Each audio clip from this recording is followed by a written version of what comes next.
librarian here at McDaniel. Thank you all for coming. This is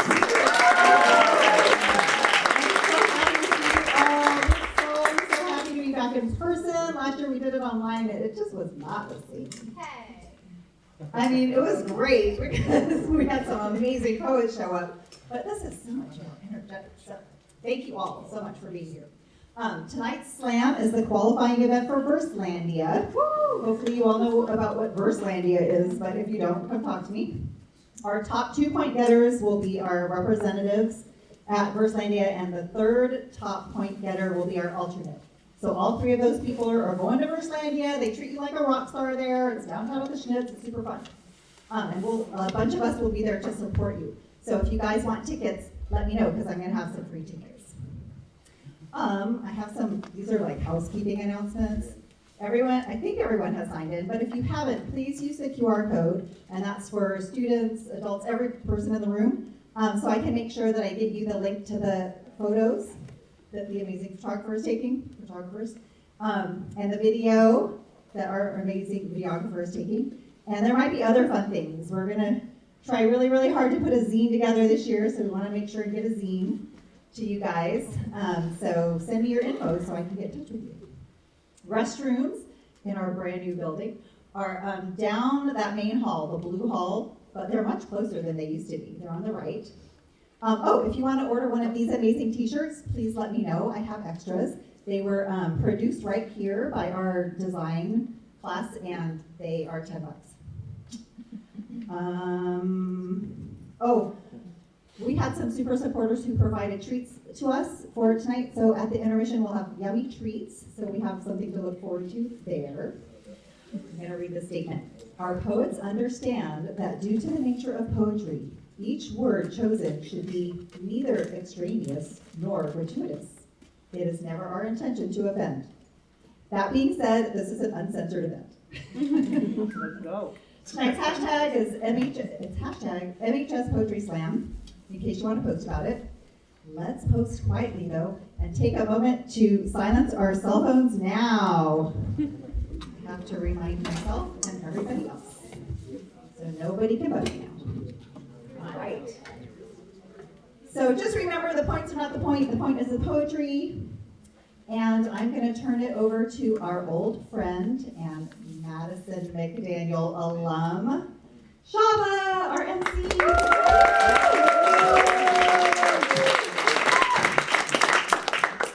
How's everyone doing tonight? It's been a while. I love seeing all your beautiful faces, and I know you guys love seeing me too. That is the best part. You clap at that. Clap, clap. Give me one moment. I haven't done this for a while, so I actually left the cards on the table. So chill on me. I survive off shame. You can't shame. All right, so first what I'm going to do is introduce the judges and other key members of this event tonight. First, we have Matt Yordana. Matt's book of poems, Public Gestures, was a finalist for the Oregon Book Award. He loves judging poetry slams, and sometimes he cries when students are reading their poems. Clap it up.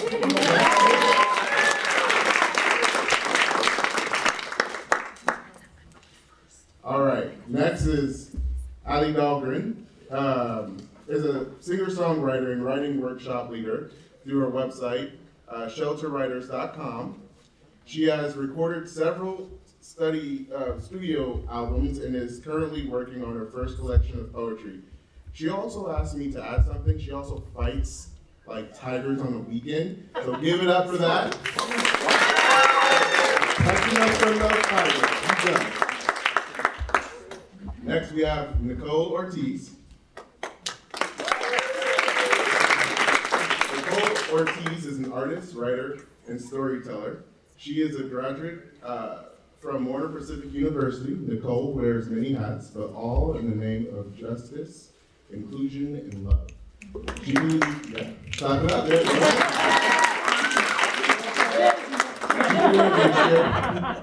Her voice so that others are inspired to share theirs. Nicole is a Black Puerto Rican woman who enjoys wearing Crocs laughing loudly, drifting, and telling jokes that don't make sense.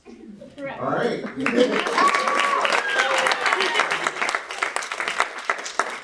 Next we have Keith Lampton, Benson High School Class 84, Mount Hood Community Manager at Youth Progress, Coach Basketball at Madison 95 to 2010, loves music, art, poetry. Side business clothing line is Old School Athletics, biggest accomplishment, fatherhood.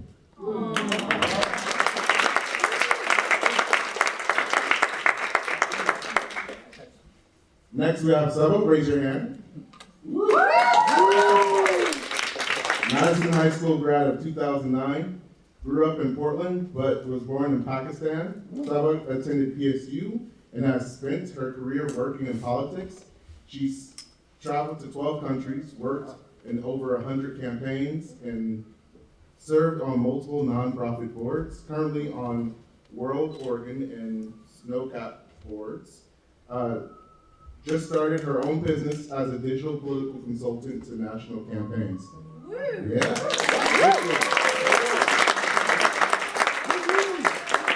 Next person, very, very important. This person is our fishbowl person. Sarah? Hi. I don't have a bio for Sarah. We're just going to say she's awesome. That works. Now what we're going to do, we're going to show you how the nights run down. It's going to work with each poet. First, we're going to start with a sacrificial poet. Woo! Pass. Yeah, we are. That's you? Yeah. All right. Hi. My poem is, how do you talk to your kids? Okay. On your way home from school, don't stop for tea and Skittles. Your neighbors might shoot you. Don't play with toy guns in the park. Your neighbors might shoot you. Don't touch anything when you're pulled over. The cops might shoot you. When you're driving, don't forget to turn your blinker on, because if you don't, you might get pulled over, and you might get arrested, and you might die when you're being put into cuffs, and that officer might close your eyes if you're still alive. Tell your 9-year-old daughters not to have sleepovers in the living room. Tell them not to sleep on the couch. The police might bust in and shoot her to death, and say that it was the wrong house and move on like nothing happened. White people, how do you talk to your kids? When they come home and tell you that they made a best friend who's a black kid, how do you talk to them? How do you tell them that at any moment their friend could die? How do you talk to them? I saw a video of a guy saying that cracker was the worst thing to call a white person. He said that it's what black people used to call slave owners when they would hit them with whips and break their skin open. He stated that it was the worst thing because no one wants to be called a slave owner. I wonder why. I wonder why we called those slave owners what they were. Everyone always says that it was a long time ago, or it happened a long time ago. I know people whose grandparents who had to go through segregation. They still sit at the dinner table. It's not that long ago. You've heard of what we've been through, but you've never felt it. You know a quarter of the story, but not every detail. You've heard about the lives that have been taken, but you didn't know them. You didn't feel what they felt. This isn't a trend. You don't get to hop on and hop off when you feel like it. Justice for George Floyd, justice for Dante Wright, justice for Andre Hill, justice for Breonna Taylor, justice for Amir Locke, justice for all of them. Black Lives Matter.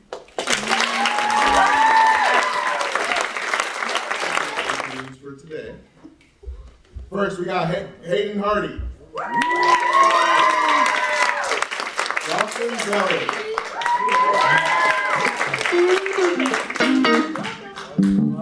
Now, while that's happening, while they're playing music, this is going to be the time for the judges to figure out how they're going to score.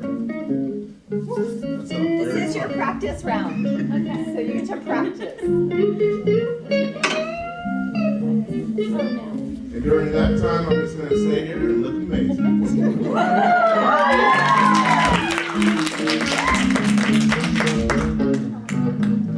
All right, and then I give him the look on the finger.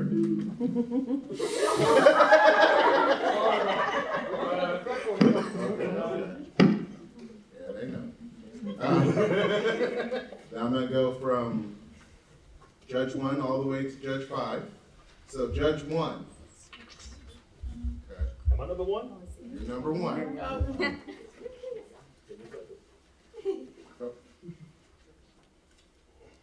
6.9, 7.3, 6, 6.5, 8.5.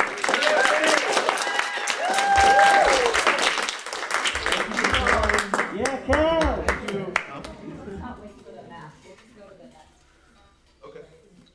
Okay. So we're just gonna start the night off. Well, also I want to introduce Leah, math person number one.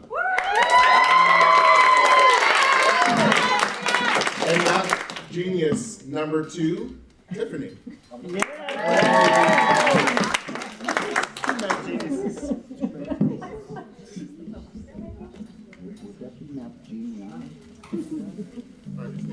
All right, every time I come up here.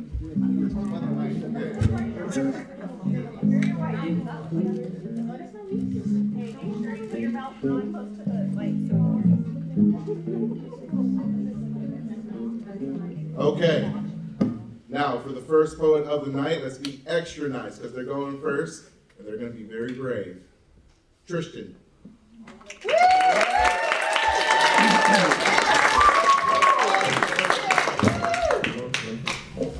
My poem is called My Place, the Ocean. The ocean, a place that brings me comfort, happiness, makes me feel loved and appreciated. I remember seeing the ocean for the first time and telling my friend how beautiful it was to me. You could hear the charming laugh of people playing on the beach. I'm starting to stare into the bright shining sun as if I were looking at a pair of the most dreamy, breathtaking, golden brown eyes. It brings me so much warmth, a sense of belonging, a sense of euphoria, a sense of pure joy. The ocean was the first place I've ever felt a connection with. The ocean was my first everything. I remember digging my feet into the warm, pink rose quartz crystal-looking sand for the first time, feeling connected, vulnerable, giving away a part of me, a piece of myself, a piece of my spirit. There's overwhelming love I have for her, the ocean, so much that I would do anything for it. The ocean is constantly on my mind. As a matter of fact, it never really leaves. I don't know if I could ever love or care about another place like I do the ocean. Like I do the ocean. The ocean wasn't just a place I loved, but also my best friend in a way.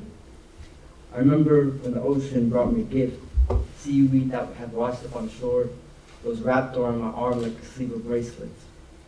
I like to think of this bracelet as a symbol of love that me and the ocean have once shared. My heart sank. I felt horrible when that bracelet had shattered into tiny little pieces. How could the ocean care about me? Out of all the people on the beach, the ocean chose me. They chose a person that's just carelessly roaming the waters.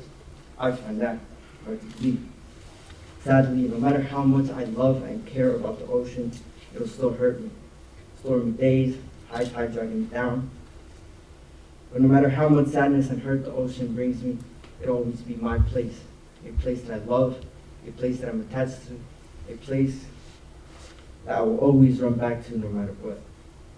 It's been almost 5 months since I've carelessly walked away from my ocean, a decision that I made in the moment without thinking of the consequences that were bound to happen.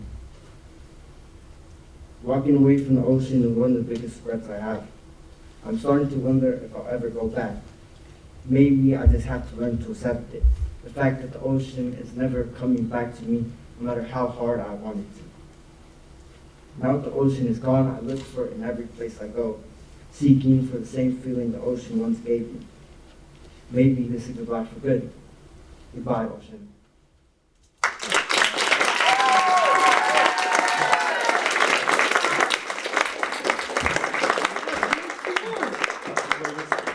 I can play some music now.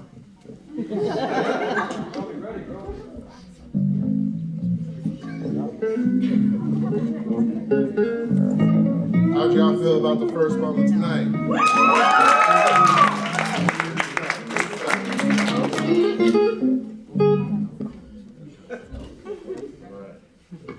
All right, so judge number one, 7.0, 7.9, 4.6, 7, 7. All right. Next person of the night. Poet number 2, Elizabeth Stripley.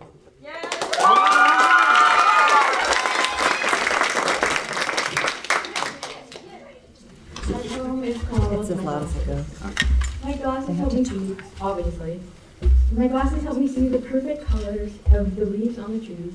My glasses help me see the people I love. My glasses help me see the rain and the flowers and the cars on the road. I got my glasses in the summer before 7th grade. After I told my mom I couldn't see the board in my 6th grade math class. Miss Snow never failed to put me in the back of the classroom. I remember straining my eyes and squinting, but I couldn't see. It's like I'm looking at nothing and everything at the same time. I never knew the answers to the questions she asked. I gave up. I didn't know what to do, as my vision slowly deteriorates every single year for the rest of my life. My glasses help me see the world. My glasses help me differentiate you from every single other flesh-colored blob. My glasses help me see your smile and your hair in the wind. My glasses help me see you, not looking at me, but my glasses do not help me see the social cues that I will never fail to miss. My glasses do not help me see that I'm not a little kid anymore. My glasses do not help me see that I'm not perfect, and that's okay. My glasses help me to see you looking away, but that's okay. I don't really care.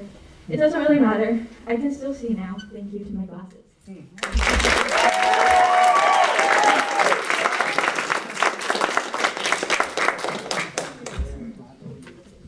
Thank you very much. Let's do some music. I love that passion for music over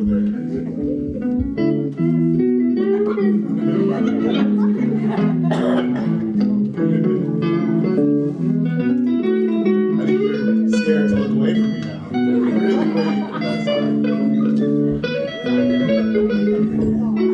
All right.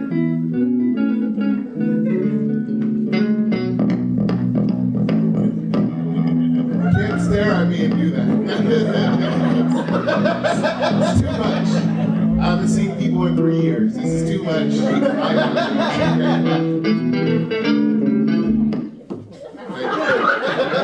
The sign was like a minute ago. Let that pass. All right.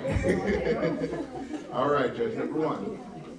6.5, 7.3, 5.5, 6, 5. All right, keep it going.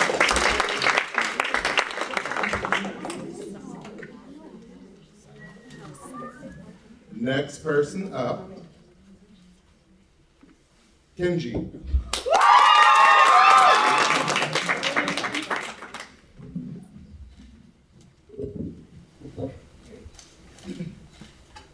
Cold, decrepit hallway.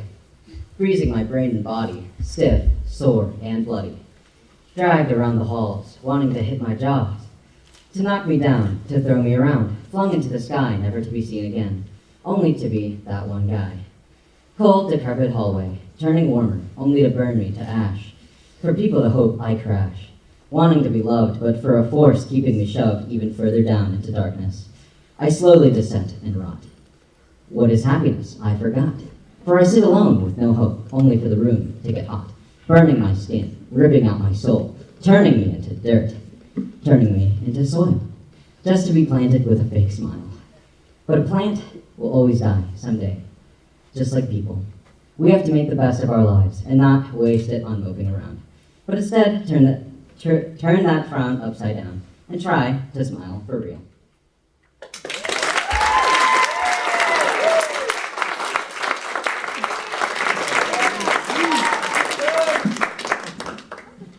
Thank you. All right, let's get some music.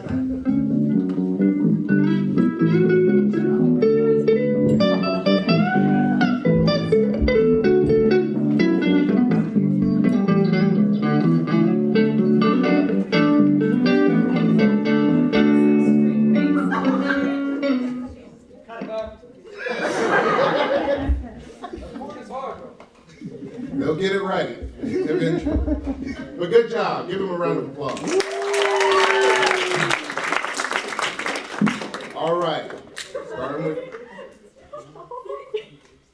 Judge number 1, 6, 7, 6, 6.5, 6.3.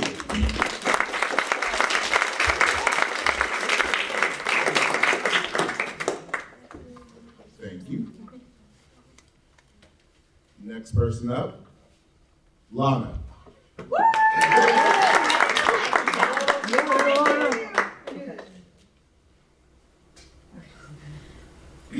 I wish I could just think a new thought. My brain has been running reruns for years, and now I'm starting to boil the episodes. I read books, I stay up late, and I study psychology with passion even though I'm failing it. I sit alone on the floor and I fold my laundry. I trace the lines on my arms, and I fold myself when I cry. Set 3 alarms every night, and I brush my yellow teeth every morning. Do my nails with joy, then feel embarrassed of them when my friends point them out. I've usually taken pride in my independence, thinking I'm self-reliant and better than others, but I'm not. Recently, I woke up. I woke up to one of my 60 alarms ringing. I felt ashamed of my independence. I felt ashamed at how distant I am to people. People I care about. I'm insulted because I hide my own insecurities. I'm terrified of meeting new people just to lose them.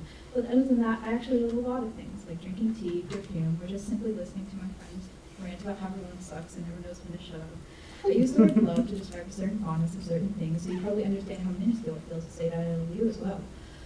I live long bus rides, cleaning my room, and taking late night walks just to clear my mind. But loving a person is a boring thing, everyone knows that. I wish you loved me and you wish you never met me, so that's that. It's funny because my crappy poem isn't just about how I feel, it's about what I want to say. I want to say that I miss you, and I want to say when flash makes your heart cold blades and gives a big smile. I want to say that I'm sorry. I don't know exactly what I'm sorry for, but obviously it made you upset, and I'd rather apologize than deal with you. I don't know what to do without feeling judged anymore. I wish I could actually walk through the commons in the morning without feeling everyone was watching me. I wish I just didn't care.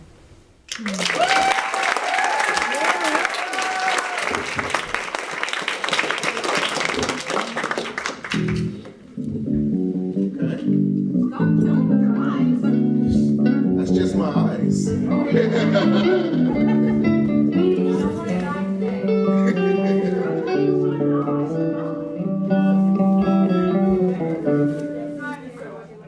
Oh, even before I gave you the signal. Okay. We got that psychic link going on now. Okay. All right, judge number 1.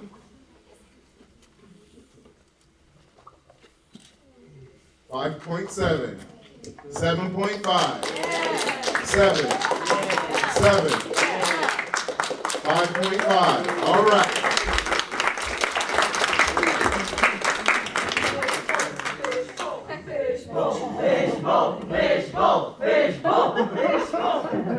Ah, perfect. You see, they know how to take us off.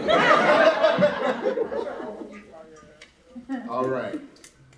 Next person for the night, Roy Henderson. Can y'all hear me back there? Okay. I'm not the girl you had in mind. I'm not the girl, the guy, the human you had in mind. I'm all above on any questionnaire. Female or male? I am me. That's what the questionnaire should ask. Who are you? Not what are you? But of course they don't, and that's all right, because I still have all above on some. Yes, you'd think all above would be a normal thing with this brand new age. But no, I'm still waiting for that day where I can say hip hip hooray and click that box and feel okay. That now my doctors, my teachers, and friends know who I actually am. Not just a girl or a boy, but maybe just their friend. I like Power Rangers and Barbies and Legos too. My toys were not gendered like some are to you. I picked what I liked and what I enjoyed and didn't think those Legos are for boys. I thought, what towers could I build? What towns could I create? I believed as a child that purple was anybody's colors. Boys, girls, humans. Anybody could wear purple. It mixed blue and pink beautifully and looked beautiful on everyone who wore it. I'm not the girl or human you had in mind. Because you haven't met me. Give yourself some time. To know Barbie could be fighting with G.I. Joe. And it's okay Shopkins living in a city built of Legos. Should be normal today. I am not the boy or girl or the human you had in mind. Because I am me. And hey, that's all right.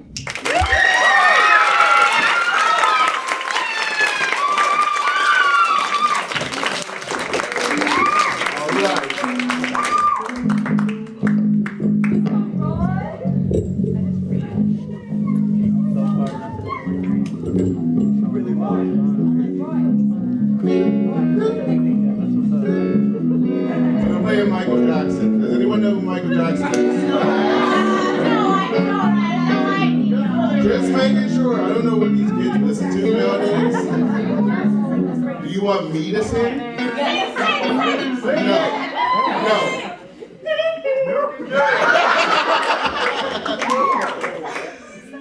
Judge number 1, 8.5.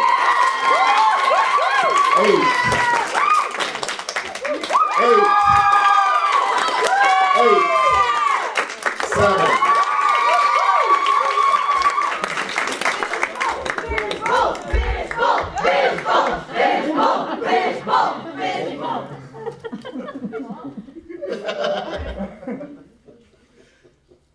Next person, Mars.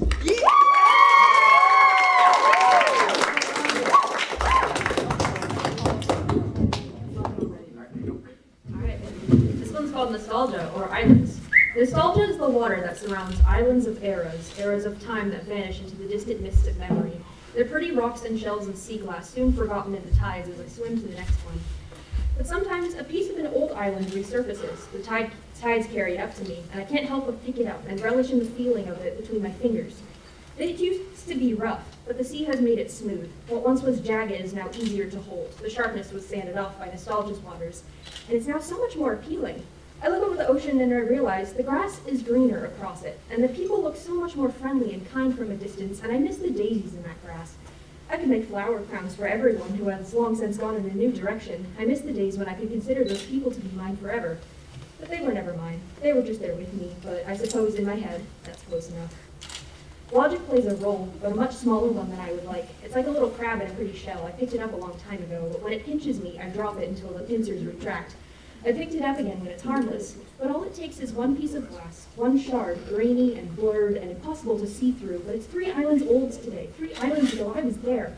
And the memory hits me right in the chest, and it throws me off balance into the sea, and for a second, I let that bitter, cold, salty nostalgia fill me. It fills up my throat and burns at my eyes, and I don't let myself breathe because I don't want to sink further. And I hide it all with nonchalance. It was so cold and cloudy. The winds whipped me raw, and everything was so cruel, and I would never go back. What misery, what foolery, who would ever want to be there again? And the miserable fool who misses the way salt tastes, who misses the bite of cold water, who carries too much in their pockets, raises their hand and says, me. Across the sea lies that emerald grass. It was withering and dying when I stood on it, and it was covered in clouds and scorched by harsh winds, but it's now sunny and mild and calm and familiar and reliable, and I want to go back. I know it's a mirage, and I tell myself, you used to stare at this island longingly. You are here now, and you should be happy with it. And I know I used to beg myself to swim faster, but now that I'm dry, I miss the cold. I miss the shells and the rocks and the pieces of wood, and I miss the jagged glass that fell from my pockets as I made the trip. I miss the way they weighed on me, not because I liked being dragged down, but because it was familiar, and now I'm lighter, and all that remains is polished, and I know I should throw it out. But I can't bring myself to abandon it, because now it's smooth. It's easy to hold. But just like each time, I force myself to take a deep breath, to revel in the warmth of the sun, the gentleness of the breezes, and I hold that glass piece out in my hands and I drop it. And I know it will come back one day, smaller and smoother, and one day it might not even exist at all, because the sea of nostalgia is bitter, yet cleansing, and it erodes everything into nothing. I don't want to be nothing, and so when the time comes to make the next journey, I will clamp my mouth shut. Salt is not welcome on my lips. I will swallow it no longer. I will wallow in nostalgia no longer.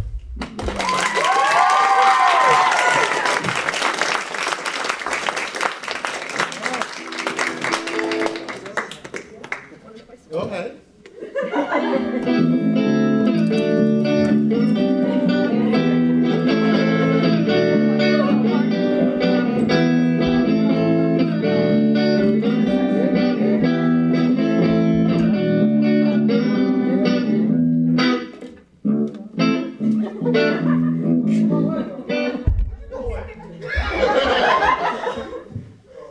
Hey, no fighting. This is what happens in the Baptist It's too soon for the group to split up. All right. 7. 8. 8.2.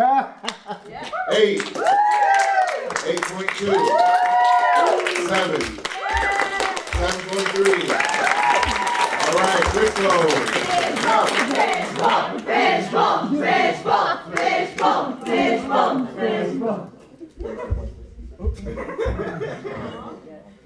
Next person up, We got Reed. Our conversations mostly lead to arguments, a constant competition to who can get the last word. A narcissistic complex is communication. Your absence of apologies leaves me confused. I know I shouldn't expect anything different. Double standards and hypocrisy are too common. Demanding respect, though I felt you've done nothing. I should push the limits and talk too much. I shouldn't speak out of line, and I apologize. But sometimes I hope you can learn to sympathize. All I want is for you to listen, even when I may not be right. I'm wrong. Dad's always right, is what I've learned. It's just what you've earned. To be proud of your daughter when she meets your expectations, frames the grades deemed so important. I can only be truly content when your needs are sorted. As long as you're happy, I can live with myself. Still, I talk back, get defensive, and start to hate myself. You're my inspiration, the person I strive to be. How you could belittle a person and still lay down and sleep. While you sleep, I overthink and blame you for the thoughts I think. I don't need a bad guy to make me complete. It's just easy to see bad when good is so weak. You say I'm privileged, but my phone is a reward, letting me earn it, but then twisting your words. To then talk about a potential house key, extremely useful and something I'd keep. You remind me I've never needed. I haven't been locked out. Manipulated out, you're right. I didn't need one and tapped out. A hot glass, cold water, a cracked glass, correct? I remind you of that gently, but then you said, I wouldn't need this glass if you actually did dishes. To be gaslit, confused, and quite suspicious. I get annoyed how much you consume my brain, overthinking your actions to try to explain things. I give excuses for your actions. Nothing I feel is ever what it seems. You have this whole family on ventriloquist strings. I react to your silly antics with silly tears. The control you have is all channeled by fear. You're loud. My feelings are hurt. But I need to get over myself and think it's just words. You energy vampire, stealing my happiness, engaging my rage. But that makes you happy. All my emotions outrage. How you joke about stealing my happiness, taking my things. You have no idea how deep it really stings. It's all empty threats. You don't really mean it, but why do you say it if you don't think it? You horrible turd whore. I love you with my life. You can tell me so, dear, but I still hold back, still controlled by fear. Please hear me now. This is what you do to me. I never wanted to let you in my head. It's pure vulnerability. But this feeds your control. It's entirely contradictory. You annihilate my hope in life by reiterating that I'm never ready. You hate how I'm concerned with how I want people to love me, but you're always scared of people perceiving. Disappointed that I want attention, but you've never taught me any different. You expect me to be my authentic self, but when I express my interests, you shoot me down. To get inside my head again and remind it's all me, all my fault, mine, and still not victimize myself. Instead, I have two separate consciousness, complete contradictions that you've helped with. I'm done with you blaming my mom for everything. Can't you please take accountability for some of your things? Still have me wrapped around your finger. Only thing I'm good at, it seems, is free child labor. Man of the house, #1 in charge, but I feel like you work me too hard. Having full control is all you ever know, but when will you learn to ever let me go?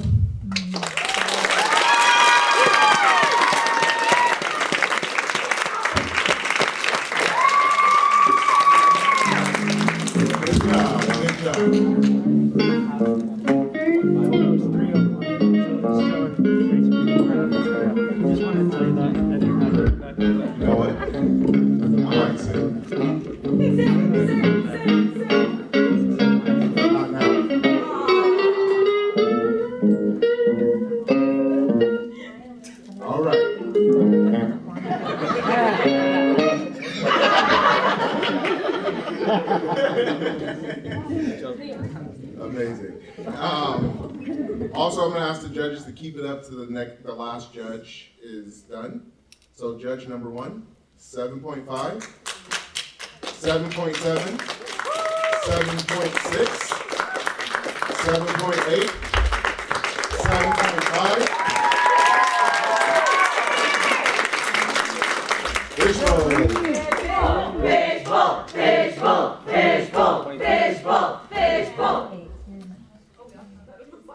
Yeah, they're doing it right. You guys need to learn. But I still appreciate you. All right, next person for the night is Will.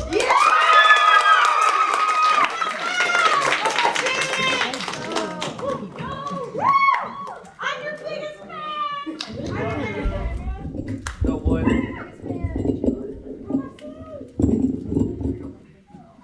Yeah, Dad. Dear gender, I wish I had known you could change. Dear gender, I wish I had known I could switch. I wish someone would have told me. Who knew you could switch? Who Who knew you could be fluid? Who knew you could be yourself? I wish someone told me that being myself was a crime. That being who I am made me illegal. That being who I am made me illegal in 71 countries out of 169 countries. Dear gender, why did you make me illegal? Why can't I change without pain? Dear society, why do you say I'm the opposite of who I am? Why can't I be myself? Why is it limited to only two? Why do I have to choose? Dear society, why did you trap me in a box that is labeled gender, a box that kept me trapped for way too long? Dear people, why make it hard for people like me? Why make me fight to be me, fight for others like me? Why should we have to fight for our rights, the rights that would leave us be? Let us be who we are, let the rights protect us. Let us be who we are without our pain, without our fear.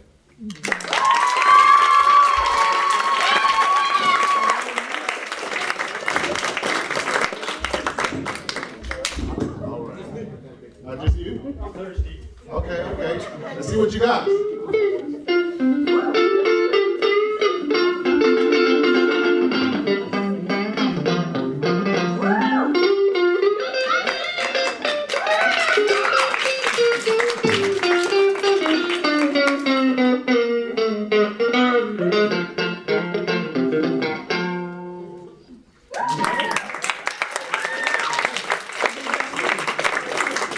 All right, that was good. Hey, you're out of the group. Don't bother coming back.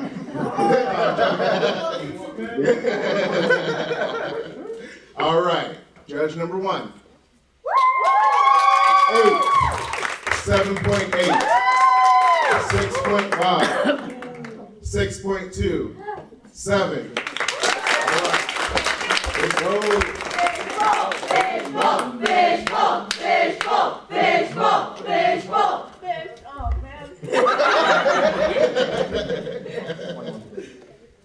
Next person for tonight, Nicole Jackson. Let's go, Nut! My name is man. I need some water. Okay. My name is Nicole Jackson, and my poem is called Black Man. Okay. You hear of many dreams individuals have. To be a movie star, to be an astronaut, to be rich. But there are many that only dream to be more than a stereotype. That used to be me. I was raised by a drug-dealing, cornrows braided back black man. A music-bumping, head-nodding black man. A chain-wearing, word-swearing black man. A black man usually gets judged everywhere he goes. There's a certain feeling when you go to a fancy restaurant and the waiter stands by your table and looks down and judges you and a black man, assuming he does not have enough money to pay the tab. Her demeanor led him to pull out a wad of cash, blue strips binding the later as it reflects off the light. Handing her well over the amount the meal actually cost, but the waiter would get no tip. She is not worthy of a black man's drug money. A black man. Black man that gets pulled over by a cop, pockets being searched for a broken tail light. The officer thinks to himself, a black man without a suit should not be riding in a car as nice as this one. Black man. Thrown in jail for drug charges only held overnight because the amount was small enough for him to claim they were for personal use. Which was believable because the black man was high from the ones that he swallowed. I grew up naive. These white people don't care about you. Most of them are racist and don't like black people, is what I was constantly told. I was sure that was far from the truth. I thought they wouldn't judge me. It's a different time now. People don't think that way anymore. But my big poofy afro tells the story for itself. For anyone to read and judge, it's dirty or messy. But to me, it is beautiful. My hair speaks power and strength. I used to not know what the stares meant that my father got when I was younger. I always wondered why they looked at daddy the way they did. The stares he once got were now directed towards me. A music-bumping, afro-pooped, head-nodding black girl. Why should a black girl get judged everywhere she goes? Why should stares smolder her skin while mumbles under the breath flutter her ears? Father once told me their thoughts of people like me will forever be negative. They will always compare me to the typical. Stairs will forever pierce my skin. It is a belief and a way of thinking that was born a long time before me. We may never know why our hair, our pockets, our cars, or our music bothers him so much, but the only thing we can truly do is continue to turn up our music, keep nodding our heads, and hope one day we'll do the same.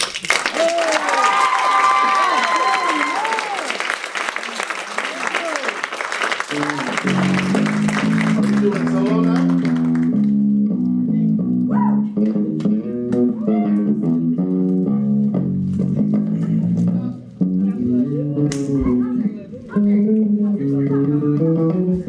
You don't have to make direct eye contact. You're still doing it. Okay, let's go.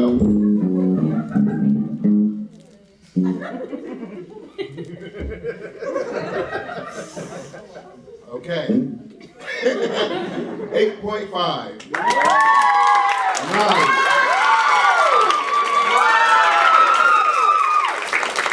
9. 8.2. 7.5. All right, thank you.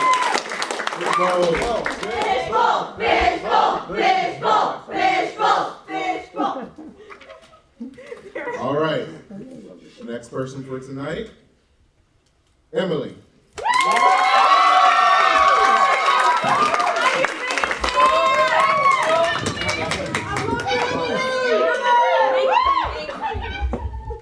Okay, I feel like now that my mom is here, I have to specify. Mom, this poem is not about you. Mostly. Just kidding. My poem is called Mama Says. Mama says I'm too fat. Mama says I've got curves. Mama says I look good in those size 2 jeans. Mama says, do those feel tight, honey?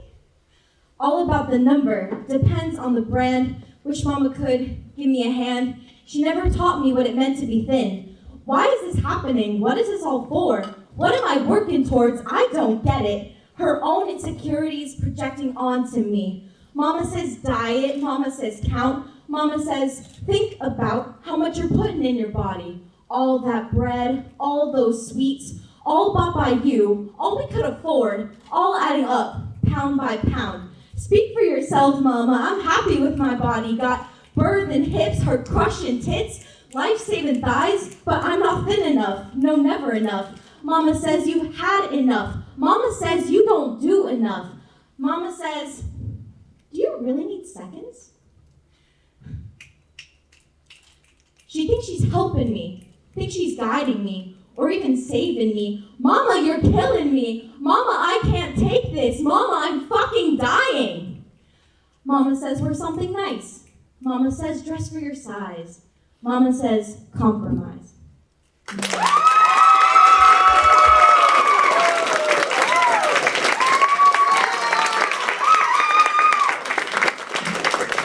All right. Music.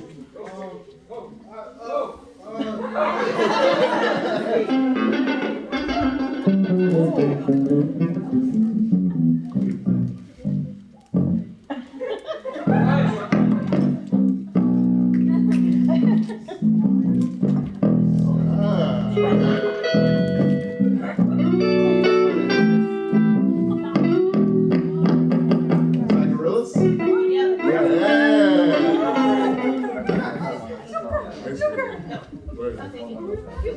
Feel good ink, yeah.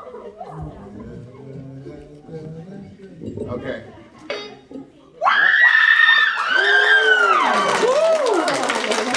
Okay.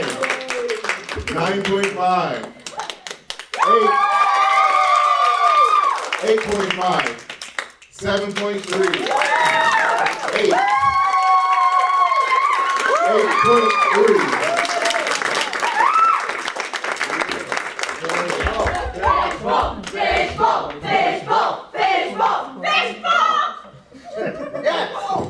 All right.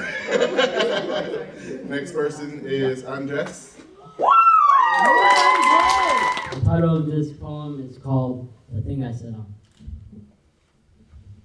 Every time I get in my head, I'm lost about what should be said. Or does the words that come out matter? Does anyone listen to me? It kind of scares me that people don't even notice my presence, but wheelchair is in sight, now it's in the present.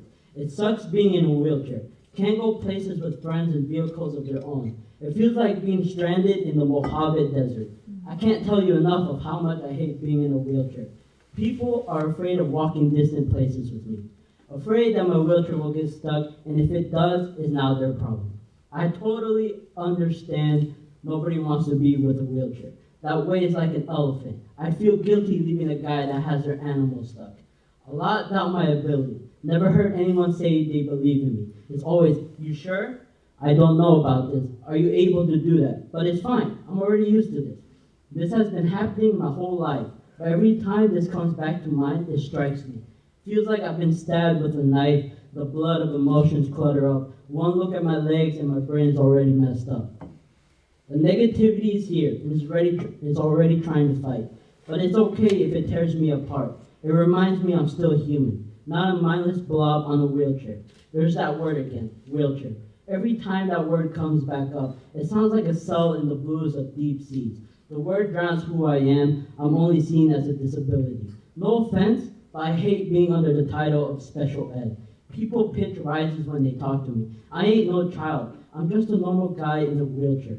I can't go more than 2 minutes without that word coming back up. It represents me physically, but other things do too, like the love and passion for music, how I'm someone's best friend, the older brother I am. It's the reason I wake up every morning, even if I'm on 2 hours of sleep. These things give me drive. That's pretty funny. Even the smallest words come back to me. I'm going to drive to the things I love to do. I'm going to drive the way I roll. Drive the engine to its boiling point. Well, I guess it gives me some happiness. It all stacks together, balancing my mentality, putting more will in me, and drive forward for a better future. But sometimes, I still hate being in a wheelchair.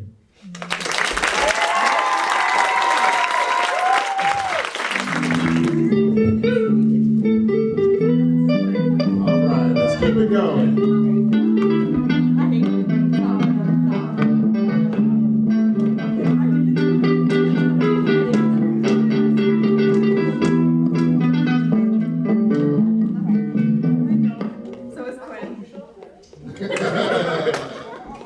All right, Judge 1 is 7.8, 8.5, 7.8.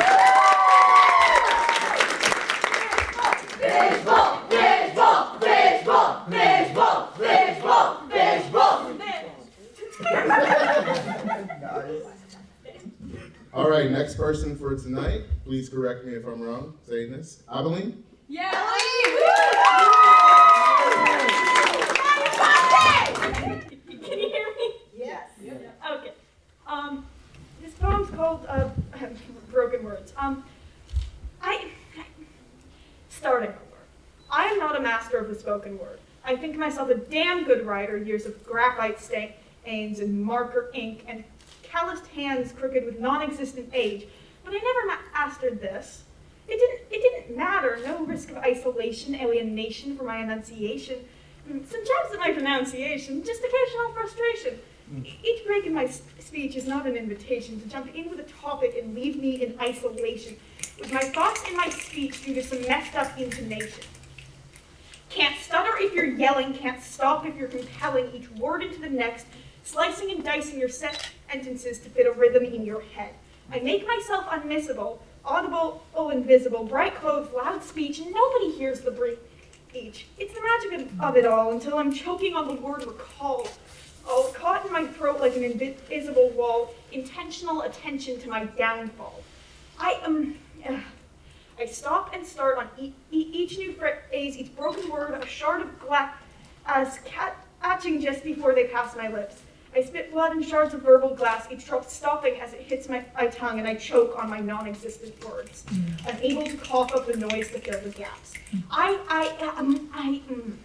This verse doesn't matter anyway.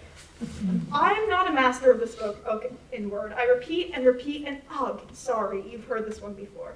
Stop apologizing. Sorry, it's just, I break off and you interrupt, snapping off live branches for kindling. For someone who talks so much, you'd think I'd improve, but practice can't perfect it, but it can direct it. And the pause is where you interject it each time I fail to speak.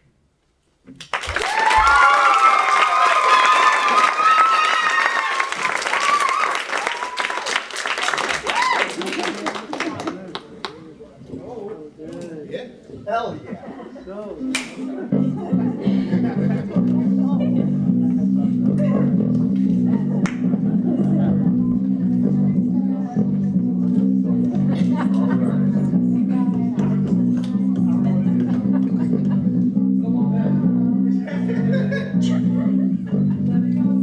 Look at me.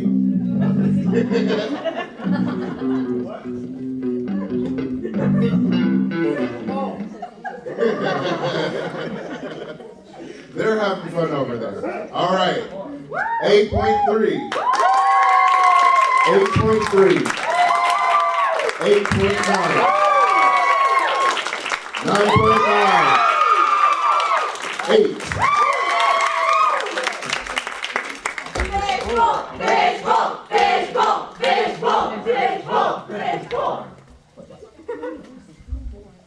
All right, next person for tonight is Sebastian Foltz. Hi. Moral support besties. Everything spins. I spin, you spin, we spin. The world is spinning around us. My mama said, stop and smell the roses. But in honesty, I don't want to smell roses. I want to smell sunflowers and irises. I was told I am female. A feminine voice for me, a feminine scent for me. Everything has to be feminine for me. The scent of my shampoo, what I love, or how I love, what I laugh at, or even how I laugh. I'd like to feel free. Free from this chain that binds me to this thin, expecting thing of reality. I must sing to birds with my enchanting song. This song must be like a sonnet. Nothing mustn't go wrong. I am to let men defend me and feel their warmth. Never be my own protector of my worth. However, this fight or flight inside me is telling me to punch, to kick, to attack all of you who fucking denied me. But I must breathe calmly, sway elegantly, like a swan cuts through water on a lake. I don't understand why I can't be the knight instead of the maiden, the one who rides on that white stallion in, well, freedom of this stereotyped maiden. Give me your sword. I will slay that dragon and get that gold. I don't understand why I can't lead, just because I have a different biography than you. It's so weird to me, because you're supposed to love me. So why must you deceive me? I could pretend like one fake smiles, or I could be that vulnerable rabbit that the lion is there to come and protect. That feeling is intolerable. I am not available for dinner, nor is it possible for me to be understandable with you. How I sit, how I feel, how I look, has to be the way society intended for me. But what society is a people. Sometimes, though, it's really not believable. People can change. We have come far. I really do have. But not far enough for me to go from woman to man. Sometimes I feel bad because my mind's like, well, go to the places where times are bad. Be the people that make society glad to protect us who go from woman to man. I could turn towards women for me, but that's just not the angle or the degree. So lastly, I come to you, you who spits fire and bleeds for she. It's time you bleed for he, please. Just for me.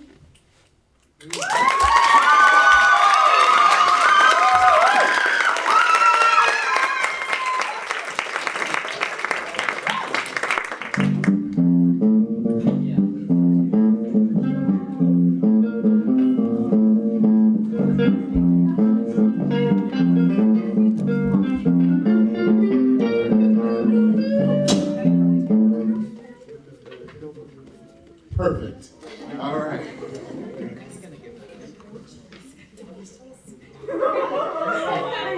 Nine.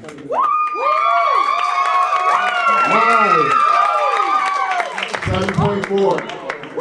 7.5. 7.7.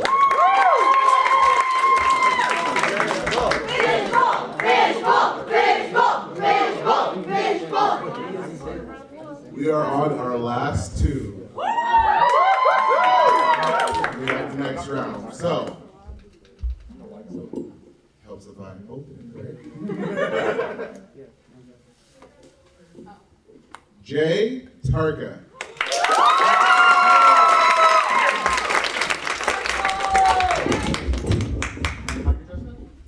No, I think Alrighty then.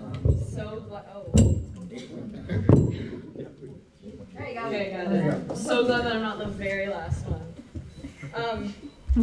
My name is Jay, and yeah. Almost every single one of my childhood memories revolved around standing in the pews, letting the tainted light from the stained glass hit my skin, singing along to the hymns and gospels that were woven into my upbringing. I was told that every single part of my body was constructed by him, that my mind was a maze only he knew the correct route to, that my feet walked in his beaten path, and that my hands would build a path for the ones to come after me. I remember getting dunked in the freezing cold water, pledging that I believed in his blood and his flesh and his body and bone, but they never told me what to do if I didn't. If I didn't want to believe, if every time I leaned on him, it was just like the wind is beating and beating and beating against your back, and you feel the pressure and you feel the cold and you feel like it's there to catch you, but it isn't, and you fall. I felt like I was being ripped out of the ground, roots and all, and they told me, you have to believe, you have to spread the word. You have to have faith. But why should I have faith in something that I can't see, I can't hear, and I can't touch? Why should I have faith in something like that? Even if all of my books and songs and stories revolved around it, spinning my world around like a basketball on my fingertips, from the pews that I called home, but why is it my fucking home if I can't call it my house? If I was evicted, if I can't pay rent, if I live with strangers, and it makes me so mad that I didn't have a choice. I don't give a shit about what other people believe, just give me the chance to think for me. And all I can hear is the chanting and clapping from the pews that I called home in the tainted light of the stained glass windows.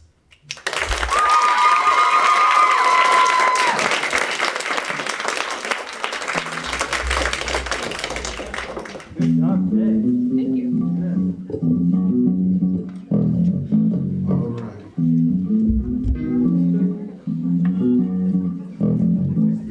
How you guys feeling tonight? All right. 7.5. 8.4. 8. 7.3.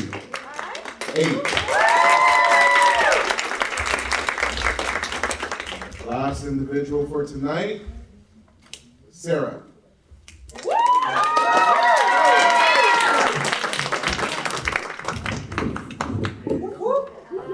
I love your sweater. Thank you.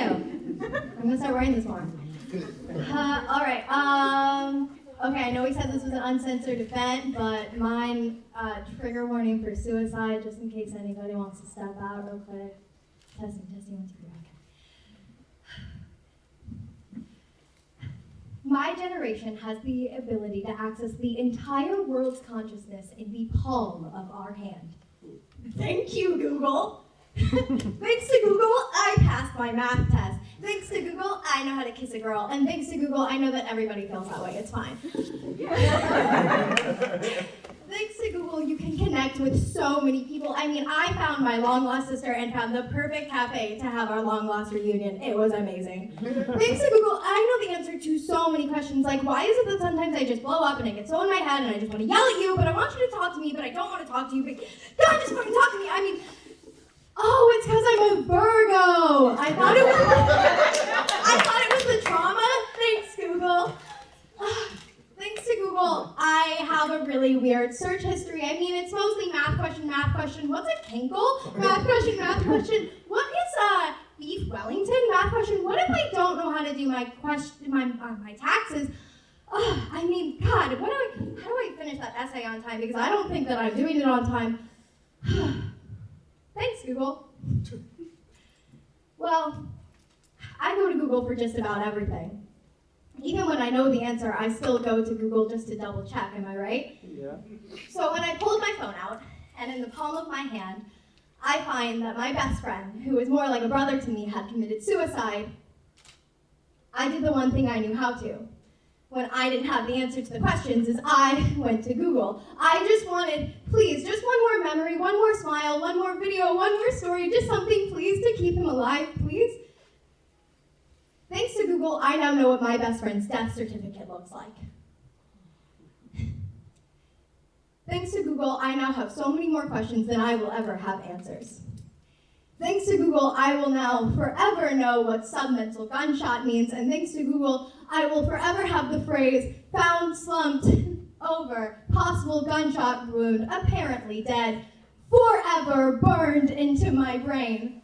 And no matter how much searching I do, I will never know the why. I will never know why you were alone in that car. I will never know why on that sunny day in June, that beautiful day at that park. Why that park? Why were you at that park? Did it mean something? Why wasn't I talking to you at the time? Why weren't we talking? Why wasn't there someone else there? Why were you alone? Why aren't more people upset? Why don't more people miss you? Why wasn't there a funeral? Why does it seem like I'm the only one missing your light? There aren't pictures, there aren't photos, there aren't memories.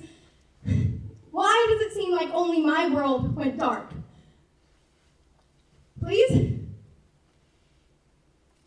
Thanks, Google.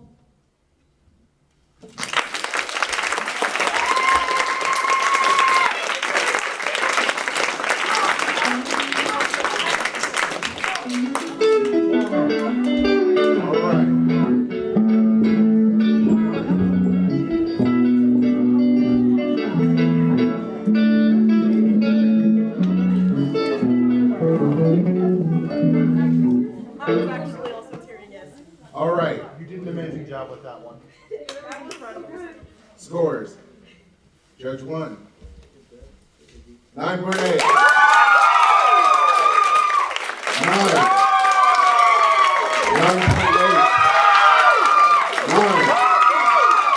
9. All right, quick note for the audience. Let me say the score before screaming, okay? All right, so next we're gonna do a short intermission. Give you guys a chance to walk around, get some water, and we have some snacks over here. How long is the break? 12-minute break. All right then. I'll call you guys back when it's time. So we're gonna start, but here is an announcement. When I went to school here a long time ago, I was a poet. I was on stage doing poetry here and being good as well. I know how much bravery it takes to get on this stage, so I want to give a quick round of applause for all the poets who came out tonight. So I think the bravest person here is Fishbowl. Round of applause.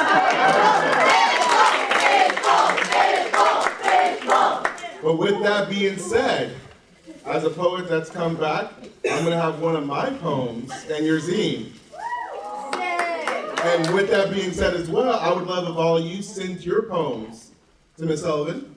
That way you guys can be right next to me as well. I'd love to read it. Even if you didn't perform today, please make sure to send those poems to her, okay?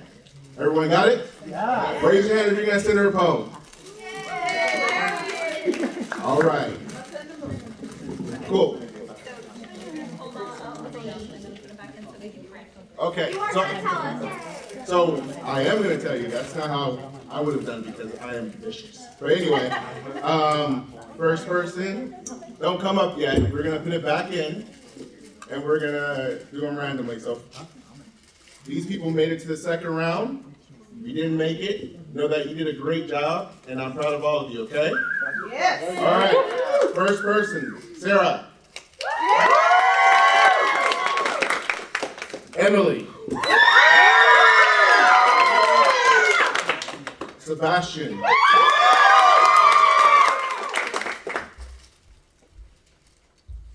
Abilene. Nicole. All right. So we're going to start it. Come here. You can do your job. Let's do that.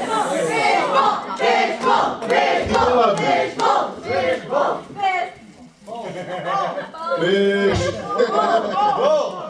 When I say fish, you say bowl. Fish. Bowl. Fish. Bowl. All right, that's too fast. All right. First person of the second round. Thank you. Emily. That's exactly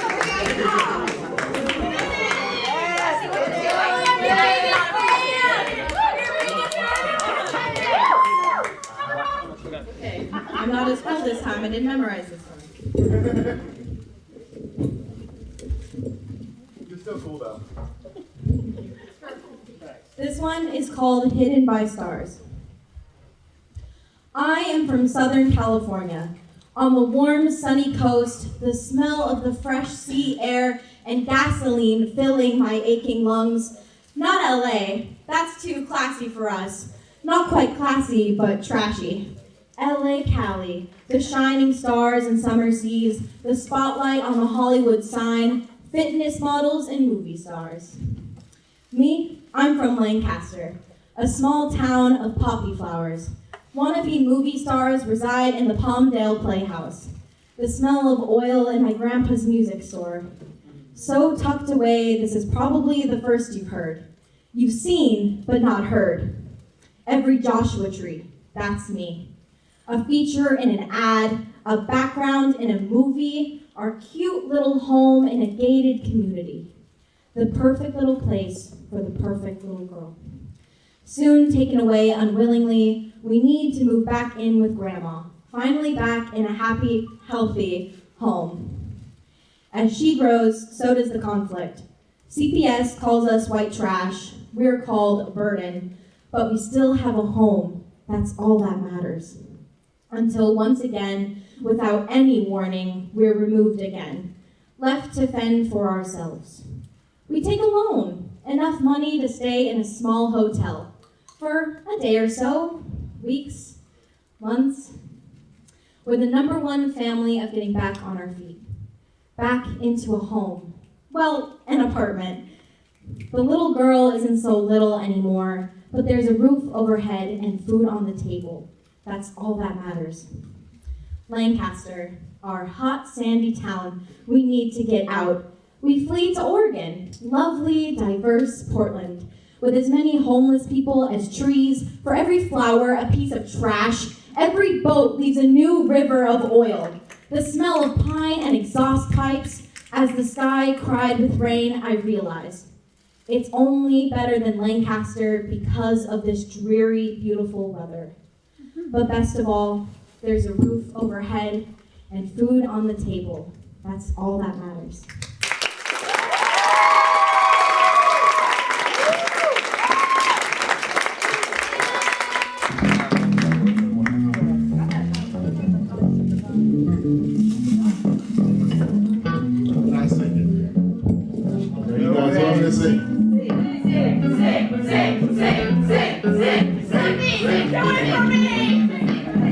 You all can make the saddest poems about how bad I sing. It will hurt your souls. Yeah. I don't. All right.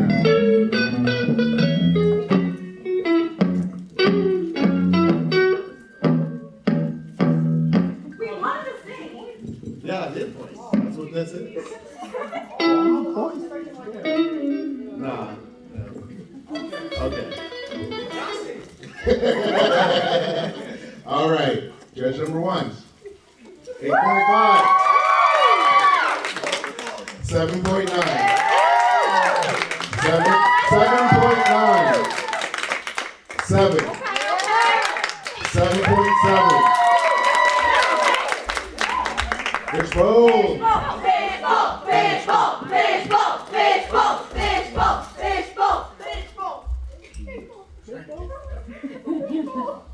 Abilene.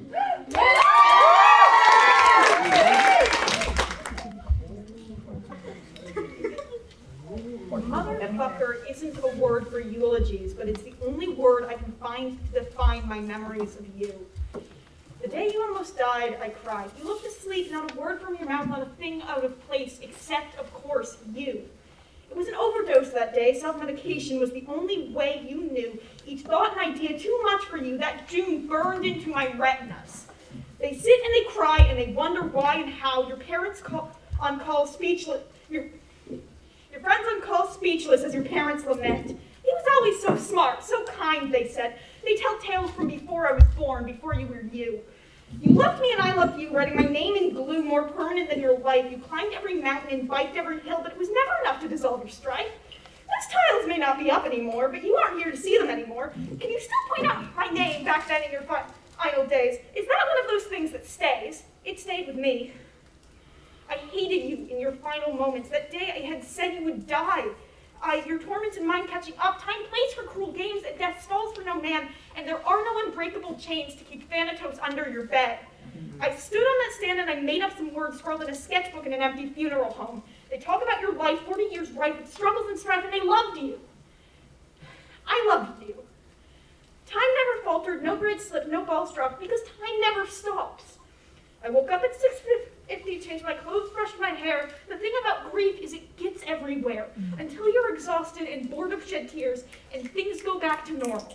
One less heartbeat, one less brilliant mind addled with pain, and one less final mess to clean up.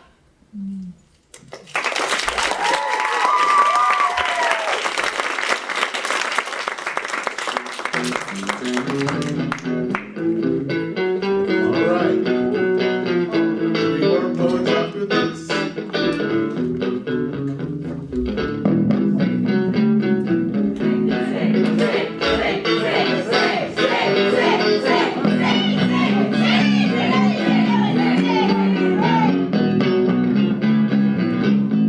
I don't know this song. You guys know some R&B or soul music? I don't think they do. All right. Play some Prince for me next time, okay? Prince? Next time. All right. Yeah, next one, okay. So judge number 1. 8.0. 8.6. 8.6. 8.5. 8.5.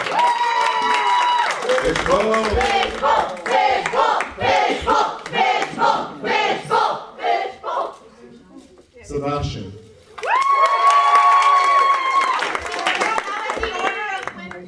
Also not as cool because I did not memorize this one. All I want is help. Not the type you melt with the warm embrace, or the type of wave where you club in someone's face. I mean the other one that ties the tongue, that keeps us warm when there is no sun. But our lives flash by within the blink of an eye. Why fight it? Why flee it? Instead, just leave it. Stop your monstrosity, and stop adding more velocity. What gender really matters or who can write better. I feel we all need to take a look into a rhyme, listen to a chime, and tell each other what we find. Focus on how it flows instead of which line? Maybe then you can truly see how much it flows in time. No matter sexuality, gender, or race, your mind is important, no matter what pace. I wish we could live in harmony, but our symphony is breaking tune. Nothing but a tragedy that we can't fix. Wish we could mix without the changing of constellations. It would better the anticipation. All we are on those missing muscles of sweat, nothing but persuasion or tax evasion instead of a real threat. I walk, I fly, it's as if I die. I see you and I think, when will you realize? When will you realize our country's in economical debt? We are always facing a threat, whether it's in schools, running through the halls, or a feeling of triumph when everyone's after your balls. That's called an ego. It's sometimes built on toxic masculinity. I hope mine's not on that or femininity.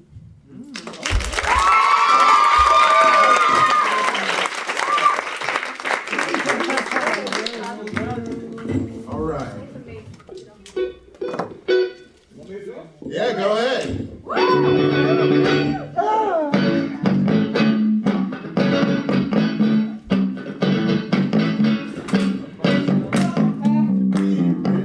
To be my girl, you don't have to be cool. To be my work, no particular sign. And I'm proud of it. All I want is some extra time and go.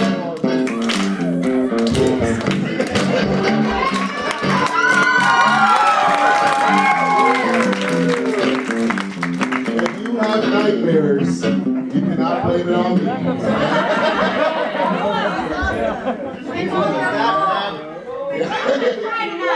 To rule my world, ain't no one I just want your extra time and your kiss. I was so happy to be part of that, actually. So it's a great night. I'm feeling it. All right. We're all having fun here. All right. So 8.9. 8. 7.6.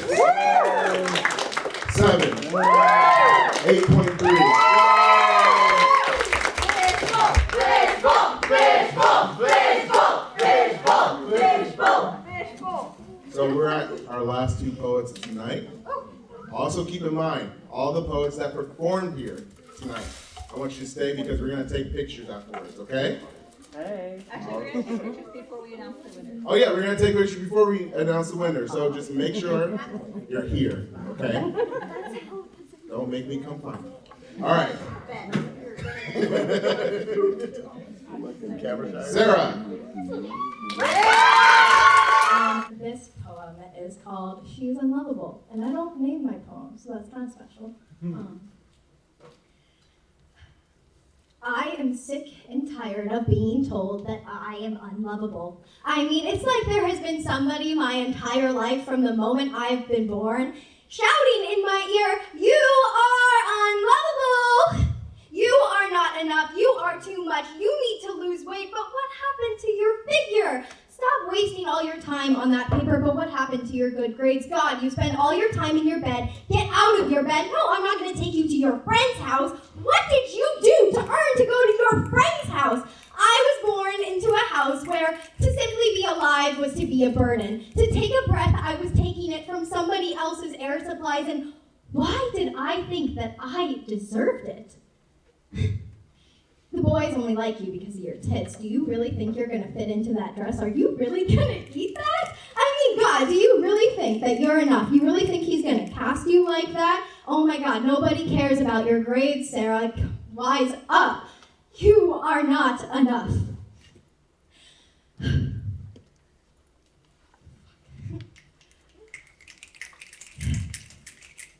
You...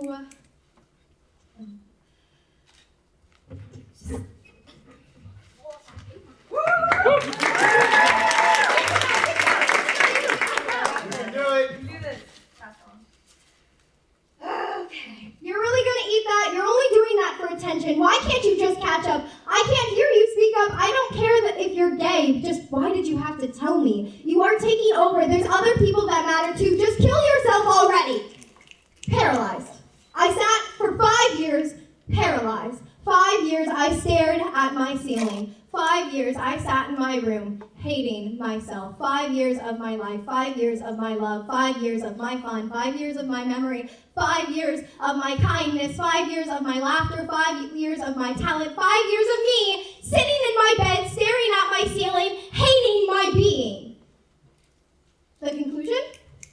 I was never going to let anyone feel the way that my mother and my family and my friends and my peers and my world made me feel. So I smiled and I laughed and I was kind and I gave gifts and I made every birthday the specialest birthday ever. I was kind to strangers and I opened the door and I gave up my seat and I complimented you because, oh my God, your shoes are so cute today.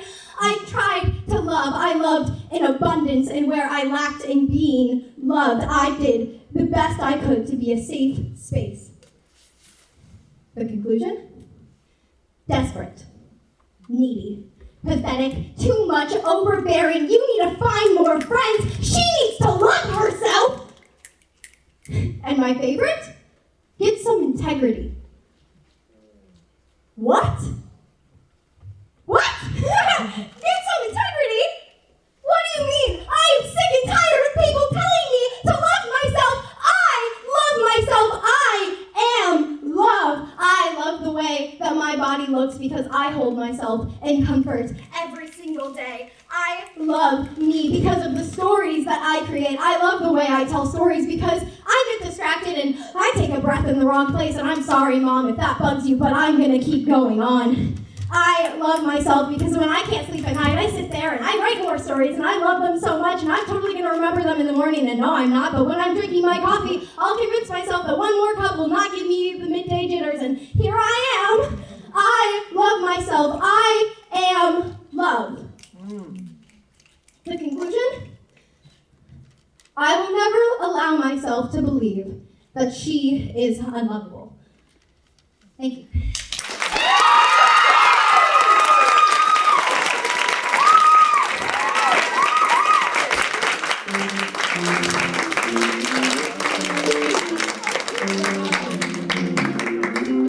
Hell yeah!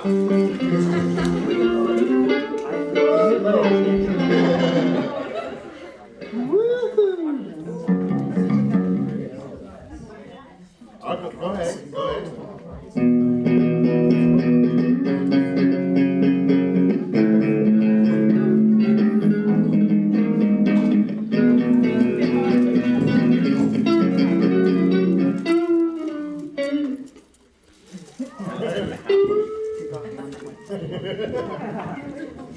All right, judge number 1. 9. Woo! 9.2. 9.5. 8. 9. All right, we got our last individual for tonight. Nicole. Yeah, no!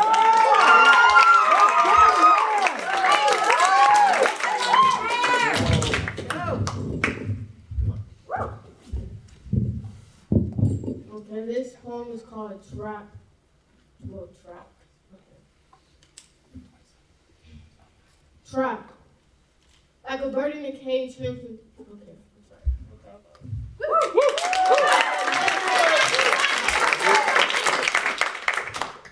Trap. Like a bird in a cage hidden from society. I am happy to announce that today is my last day. I will not let your opinions control my mind anymore. I am happy to announce that today is my last day. I am not a prisoner, my feelings shall be left free. Father, I am me, and you see eventually all the pain you have conflicted. I'll be let out like the time you got evicted. Left out cold, freezing like all of your hearts, judging me for who I am. Now I don't give a damn. I will soon wash out my feelings like mother washes out the blood from her mouth. Saw tears drip down my face, white crust on the side of my lip, getting ready for school. Ready for the judgmental stares? What are you looking at? Wonder if it's my hair or wonder if it's just me. I walk up to, wonder if it's my hair or wonder if it's just me.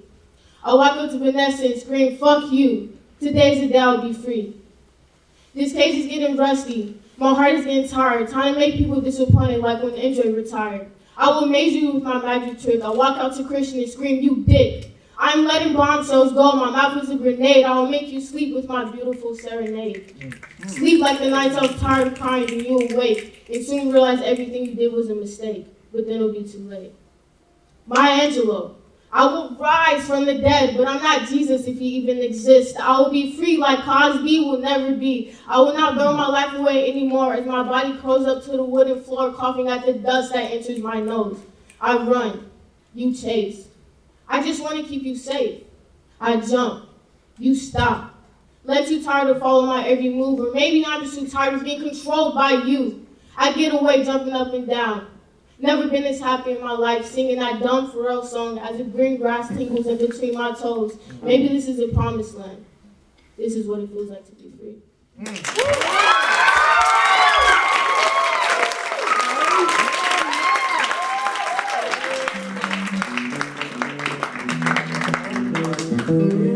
All right, last poet of the night.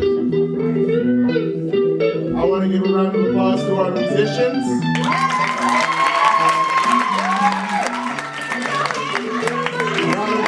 For Fishbowl. Let's give a round of applause to the judges. The one who helps make this happen, Miss Sullivan.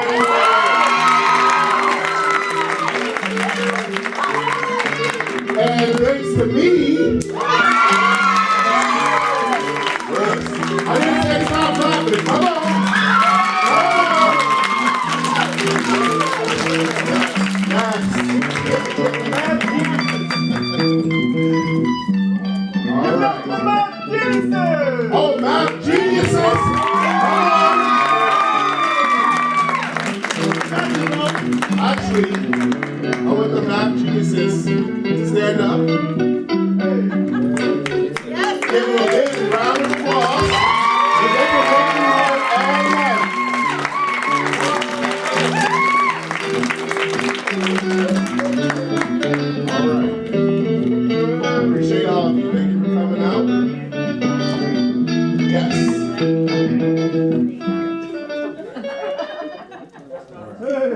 All right.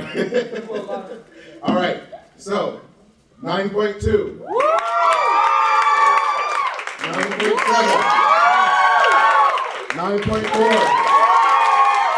9.4.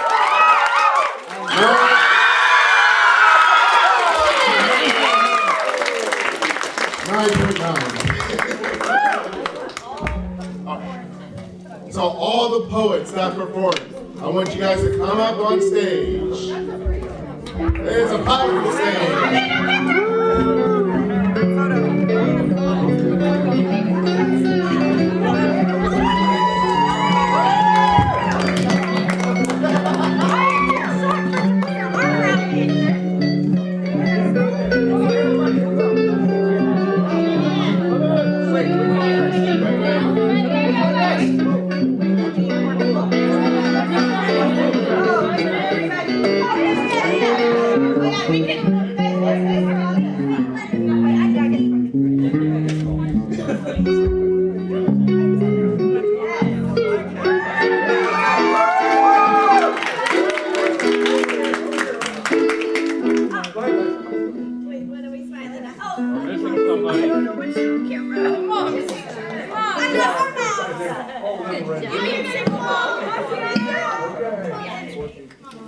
There's my mom. Okay, over here, everybody, here we go.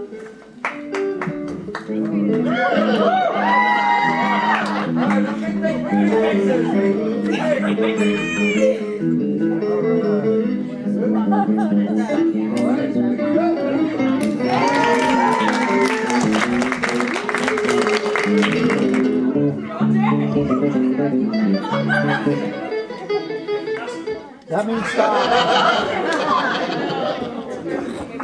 All right. So, I have the winners for tonight. When they come up, give them a round of applause. I'm going to start from third place all the way up to first, okay? So, third place, we have Abilene.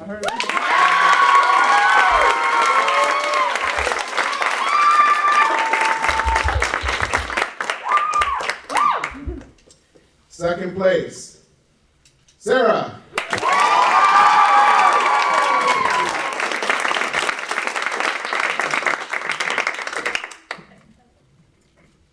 And first place, me. Michael.